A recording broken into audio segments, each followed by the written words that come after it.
शुरू करें। देश के अंदर जिस तरह से देश के प्रधानमंत्री जी तानाशाही पूर्ण रवैया अपनाते हुए इस देश में लोकतंत्र की हत्या करके देश की राजधानी दिल्ली के मुख्यमंत्री अरविंद केजरीवाल जी को जिस तरह से गिरफ्तार किया है, आज पूरे देश के अंदर जो लोग भी संविधान से मोहब्बत करते हैं, लोकतंत्र से मोहब्बत करते हैं,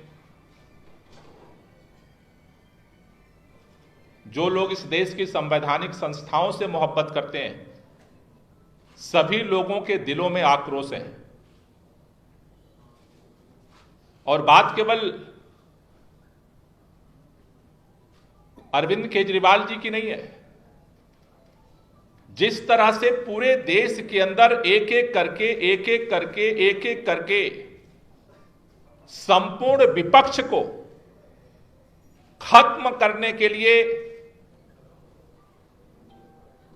देश के प्रधानमंत्री जी एजेंसियों का दुरुपयोग करके, षड्यंत्र करके, विधायकों की खरीद फरोख्त करके, लोगों को डरा करके, धमका करके और पूरे विपक्ष को या तो पैसे दे करके खरीद रहे हैं या फिर ईडी सीबीआई से धमका करके अपनी पार्टी में शामिल कर रहे हैं, या फिर जो सुनने को तैयार नहीं है, जो न बिकने को तैयार है, न झुकने को तैयार है, न रुकने को तैयार है, उन सारे विपक्ष के नेताओं के खिलाफ फर्जी मुकदमे करके उनको गिरफ्तार करने की साजिश हो रही है।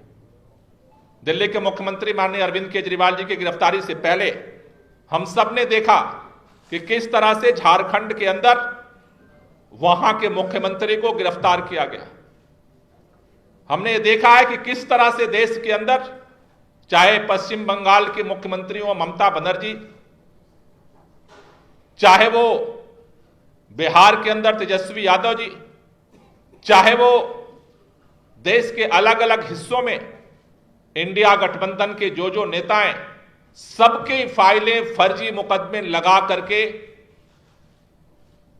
ये कोशिश की जा रही है कि या तो उनको चुप कर दिया जाए या जेल के सिक्कों में बंद कर दिया जाए।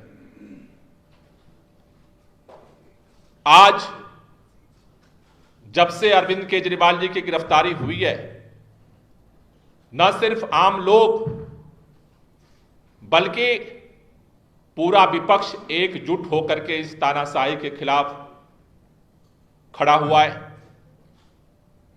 दिल्ली की सड़कों पर, देश की राजधानियों में, अलग अलग हिस्सों में लगातार विरोध प्रदर्शन हो रहे हैं और यह आंदोलन आगामी दिनों में और तेज होगा। दिल्ली के अंदर एक तरफ तो मुख्यमंत्री को इन्होंने गिरफ्तार कर लिया और दूसरी तरफ पूरे दिल्ली को इन्होंने छावनी में तब्दील कर दिया है।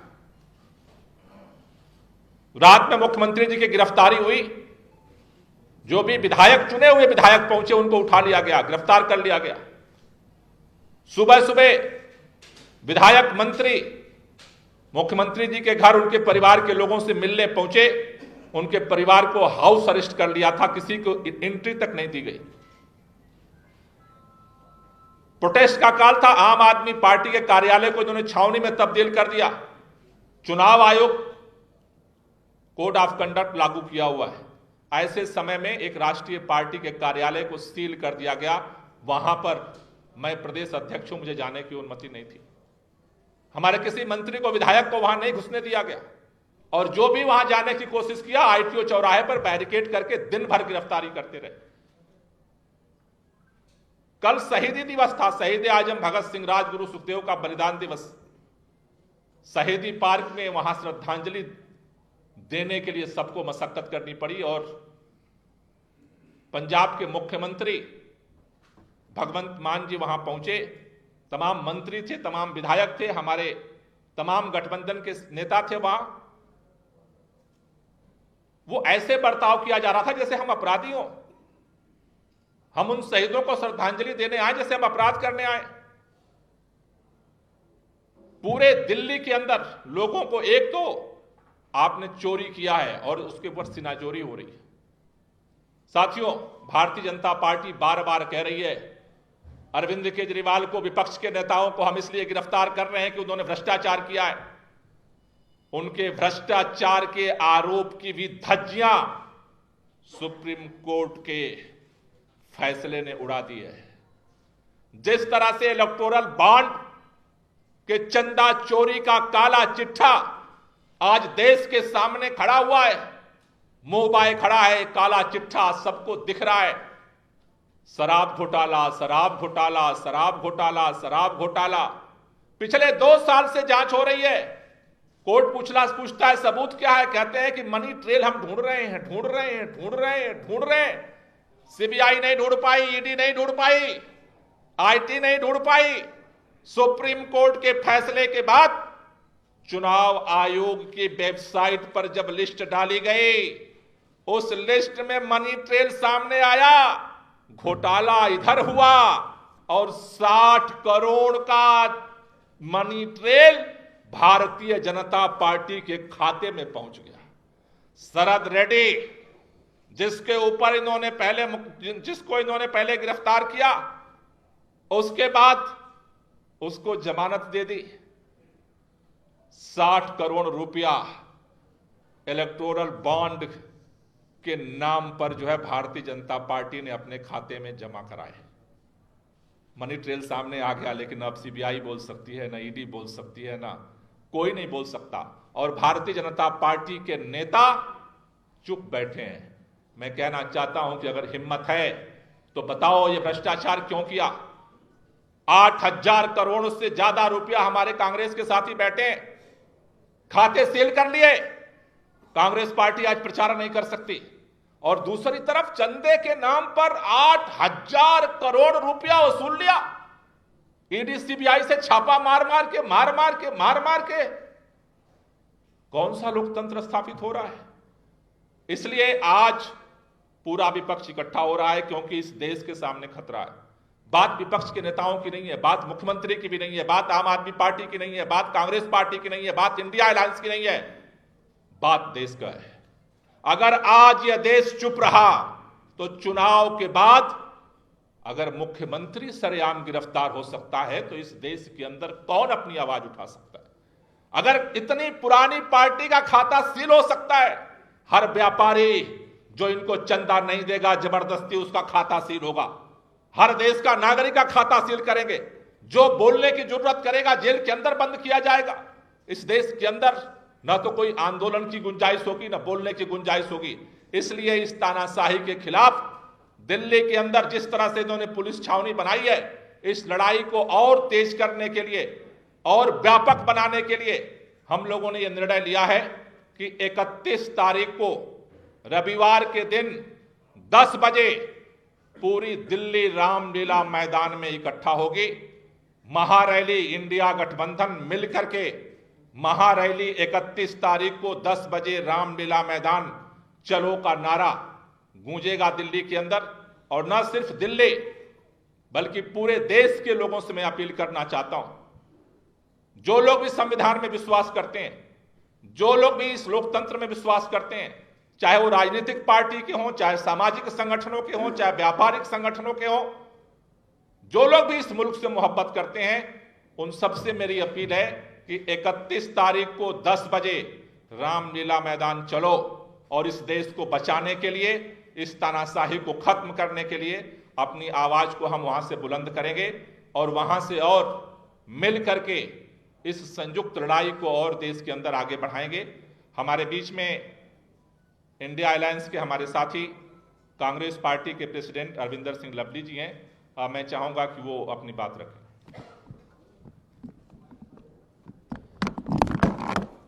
थैंक यू गोपाल राय जी, सुभाष चोपड़ा जी, आतिशी जी, सौरभ भारद्वाज जी, हमारे सभी साथी जो मंच पे और सामने उपस्थित हैं। दोस्तों, जैसा गोपाल राय जी ने कहा, निश्चित तौर पे पूरे देश के सामने आज जिस तरीके से लोकतंत्र को खतरा है, हमारे नेता राहुल गांधी जी, जिन्होंने पूरे देश के अंदर भारत के इंस्टीट्यूशंस को, देश के लोकतंत्र को बचाने की लड़ाई पूरे देश के अंदर जिस हमारे नेता ने छेड़ रखी है, तो ऐसे में कांग्रेस जब लोकतंत्र के ऊपर इतना बड़ा हमला हो रहा हो, कांग्रेस पार्टी उसमें उससे पीछे रहे, ये प्रश्न ही नहीं पैदा हो सकता।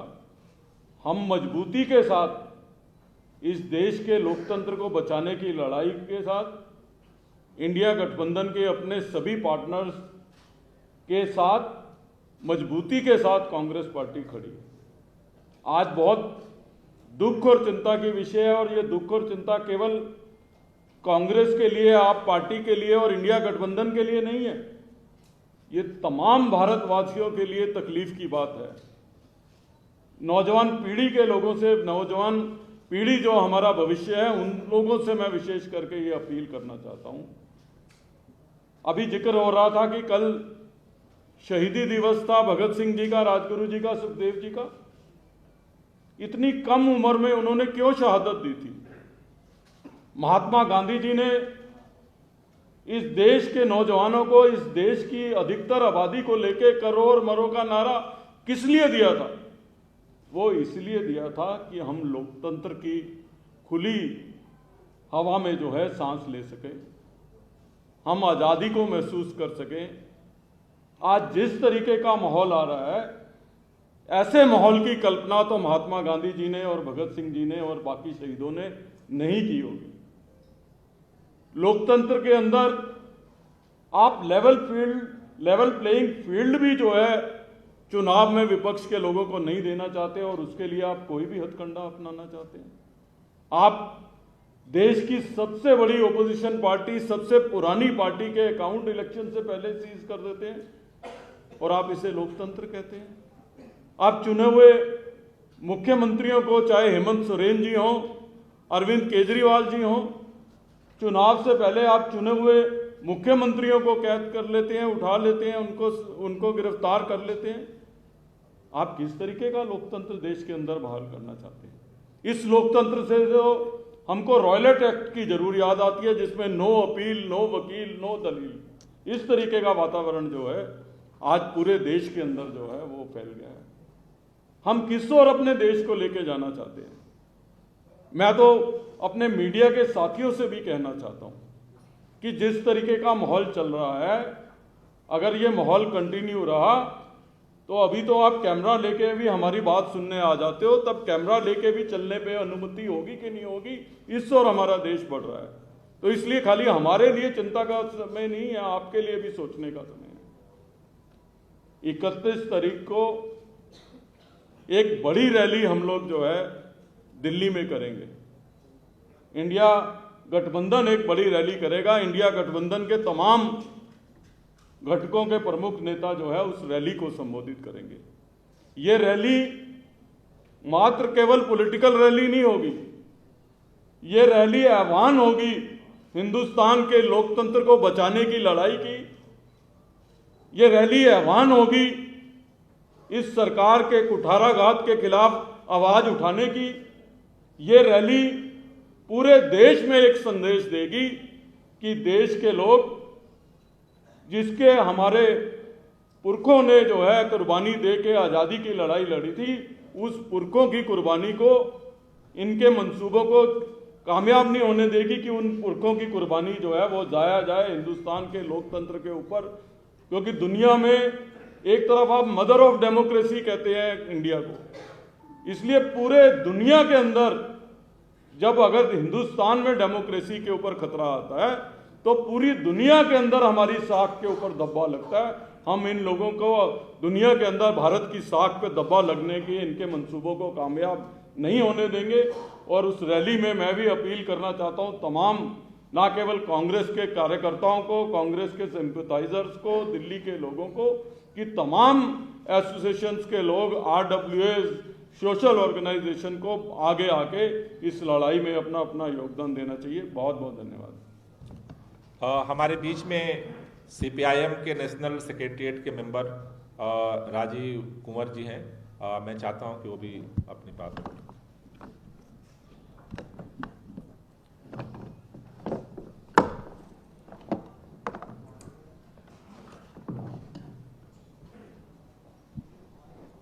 सीपीआईएम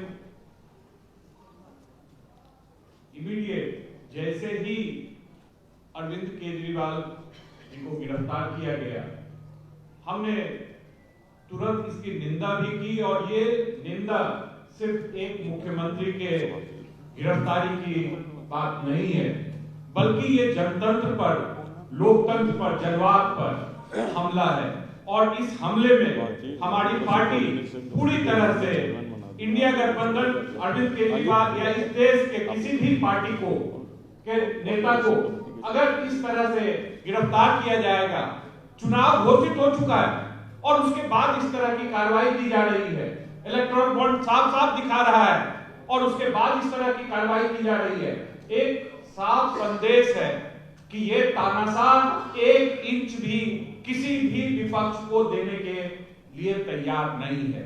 और हम जितनी भी पार्टियां जनतंत्र में विश्वास रखती हैं, वो इस स्पेस को, ये जो लोकतंत्र का स्पेस है, उस स्पेस को छोड़ नहीं सकते। इसके लिए लड़ेंगे, लड़ते रहे हैं, आगे भी लड़ेंगे। हमने उसी दिन घोषित किया और कल हमारी पार्टी पूरी दिल्ली में जिन जिन इलाकों में भी हमारे संगठन के थे, हमने पूरी संख्या में इलाकों में जाकर जनता के बीच में प्रदर्शन किया। अरविंद केजरीवाल के गिरफ्तारी के खिलाफ हमने आवाज उठाई और इस 31 तारीख के आह्वान पर पूरी पार्टी हमारी, जानवादी और वामपंथी दल सारे के सारे इकट्ठा होंगे। हमारे नेता, सेंट्रल लीडरशिप भी उस दिन होगी, वहां मंच पर हम आएंगे और पूरी तरह से हम इस केजरीवाल के परिवार, आम आदमी पार्टी और हमारी जो दिल्ली की जनता है, उनकी संवेदना के साथ खड़े हैं। और हम दिल्ली की जनता से अपील करते हैं कि वो 31 तारीख को इस बड़ी रैली में आकर अपना सीधा संदेश दें कि लोकतंत्र पर हमला नहीं सहेंगे। धन्यवाद। हमारे बीच में कांग्रेस पार्टी के पूर्व अध्यक्ष और जाने माने चेहरा सुभाष चोपड़ा जी हैं। मैं चाहूँगा कि वो भी अपनी बात रखें। धन्यवाद गोपाल राय जी। सभी सम्मानित साथीगण, गोपाल राय जी, अतिशी जी, अरविंद सिंह लवली जी, सीपीएम के हमारे साथीगण, सौरभ भारद्वाज जी, सभी सम्मानित मीडिया के साथीगण। देखिए, अभी जो गोपाल राय जी ने कहा और दूसरे साथी अरविंद सिंह लवली जी ने कहा, दूसरे साथियों ने कहा, ये रैली जो 31 तारीख को होने जा रही है, ये इंडिया अलायंस की रैली है। इसमें सभी हमारे शीर्ष नेता सभी पार्टियों के वहाँ आएंगे, जो कि अभी बताया गया कि ये रैली लोकतंत्र को बचाने के लिए है। जिस तरह से प्रहार ऑपोजिशन लीडरों के ऊपर हो रहा है, जिस तरह का माहौल देश के अंदर पैदा हो रहा है, माहौल रुकेगा कैसे? जो स्ट्रॉन्गेस्ट पिलर ऑफ डेमोक्रेसी थी, हमारा मीडिया है, जुडिशरी है, एग्जीक्यूशन है, लेजिस्लेशन है, जब वही कमजोर हो जाएगा तो देश कैसे बचेगा, डेमोक्रेसी कैसे बचेगी? ये रैली, ये रूलिंग सत्ता में के नशे में झूम रही सरकार को बताना चाहेगी कि देश का नागरिक इतना कमजोर नहीं। आज देश के अंदर महंगाई के खिलाफ लड़ाई हो रही है। आज देश के अंदर बेरोजगारी के खिलाफ जो हमारे नेता राहुल गांधी जी लड़ाई लड़ रहे हैं, देश के कोने कोने में जाके आवाज उठा रहे हैं, लेकिन उस आवाज को कुचला जा रहा है। उस आवाज को बुलंद करने के लिए, इस देश को जागरूक करने के लिए जो रास्ता बाबा अंबेडकर जी ने हमें दिखाया कि उस कॉन्स्टिट्यूशन की रक्षा के लिए, मैं ये समझता हूं ये रैली का आयोजन हो रहा है और इस रैली से जैसा कि अरविंदर सिंह लवली जी, गोपाल राय जी ने और दूसरे हमारे CPM के साथी ने जो अपील की है, मैं भी सबसे अपील करूंगा, this rally is to save the constitution of the country, this rally is for the sake of upliftment of poor section of the society, this rally is against unemployment।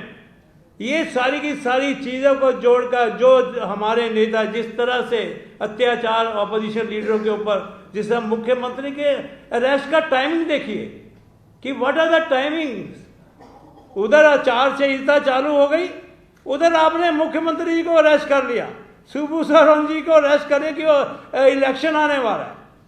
आप दिखाना क्या चाहते हैं दुनिया को? दुनिया में इस बात की चर्चा हो रही है कि किस तरह से डेमोक्रेसी को कुचला जा रहा है, और मैं ये समझता हूं कि आने वाली रैली जो 31 तारीख को दिल्ली में होने जा रही है, ये चेता देगी पूरी सरकार को कि हिंदुस्तान की जनता कमजोर नहीं है, हिंदुस्तान की जनता जानती है अपने हक को लेना, हिंदुस्तान की जनता जानती है कि जो अम्बेडकर जी ने हमें कॉन्स्टिट्यूशन दिया, उस कॉन्स्टिट्यूशन की कैसे रक्षा करनी है। ये रैली उसी का एक उद्देश्य को लेके हम आगे बढ़े हैं। आप सबका धन्यवाद। हमारे बीच में दिल्ली सरकार के मंत्री आदित्य जी हैं। सौरभ जी, कोई क्वेश्चन हो तो आप ले लीजिए। इंडिया गठबंधन की सभी पार्टियां इसमें शामिल होंगी और उनका सभी जो शीर्ष नेतृत्व है वो लोग भी इसमें शामिल होंगे। सर, आप लोगों ने कहा कि आप लोगों को दफ्तर नहीं जाने दिया जा रहा था, तो जो रामलीला मैदान में आप लोगों को इतनी बड़ी चीज है, क्या आप लोग इसको लेकर परमिशन को लेकर कहीं आप आश्वस्त हैं कि आप लोगों को मिलेगी नहीं मिलेगी, क्योंकि आप लोगों को दफ्तर भी मेरे ख्याल से दिल्ली के अंदर सुप्रीम कोर्ट की तरफ से पब्लिक मीटिंग करने के लिए रामलीला मैदान ही एक जगह है कि जो अलाउ है, तो वहाँ पर परमिशन हम मांगेंगे और हमें इस बात का भरोसा है कि पुलिस जो है रामलीला मैदान में शांतिपूर्वक हमें जो है इस महारैली को करने देगी। और अगर मुझे लगता है कि अगर फिर भी देश के प्रधानमंत्री जी अगर लोकतंत्र के उस कोने को भी अगर सील कर देते हैं तो उसके बाद फिर आगे का निर्णय हम लेंगे। दुर्भाग्य है कि आपको ये प्रश्न पूछना पड़ रहा है कि रैली करने की भी परमिशन मिलेगी नहीं मिलेगी। यही लड़ाई है कि आप देश के प्रमुख विपक्षी गठबंधन से ये सब प्रश्न पूछ रहे हैं। ये आपने बहुत अच्छा प्रश्न पूछा है। आज यही क्वेश्चन है देश के सामने कि हमको रैली करने की भी इजाजत मिलेगी नहीं मिलेगी, इस पे भी क्वेश्चन मार्क है। और कोई क्वेश्चन हो? Thank you.